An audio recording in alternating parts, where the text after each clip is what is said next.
Masjid Ismail Petra Tanah Merah adalah masjid bandar bagi jajahan Tanah Merah. Masjid ini dikenali juga sebagai masjid kedai dalam kalangan penduduk tempatan. Masjid yang terletak di tengah-tengah bandar Tanah Merah ini telah dibina pada tahun 1970 di atas tapak dengan keluasan 6 ekar. Pembukaan rasmi masjid dilakukan oleh Yang Teramat Mulia Tengku Ismail Petra Ibni Al-Sultan Yahya Petra.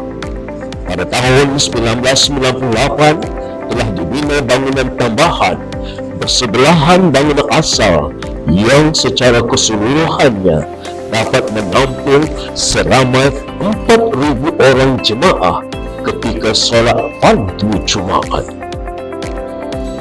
Masjid Ismail Petra bukan sahaja menjadi pusat ibadah, ilmu dan dakwah, tetapi memberikan khidmat dari aspek ekonomi dan sosial umum kepada komuniti bandar Tanah Merah serta kawasan sekitarnya.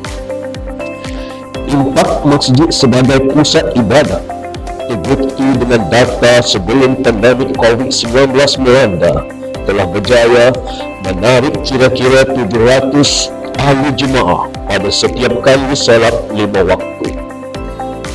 Angka ini menjangkau 1,000 orang pada hari Jumaat.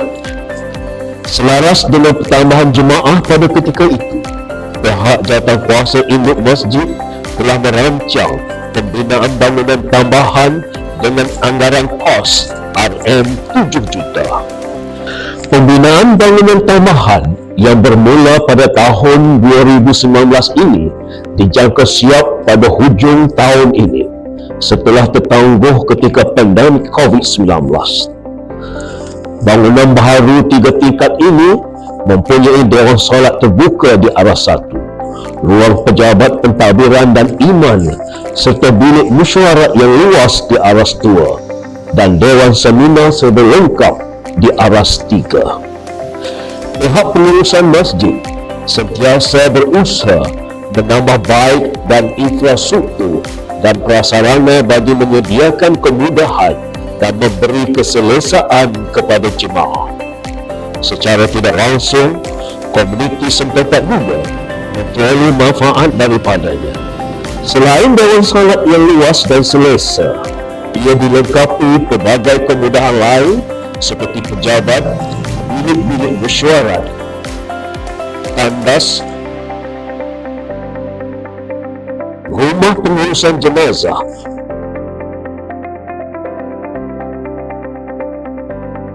pusat bimbingan qiraati dan tahfiz, dewan terbuka, kios koperasi dan banyak lagi kemudahan-kemudahan lain.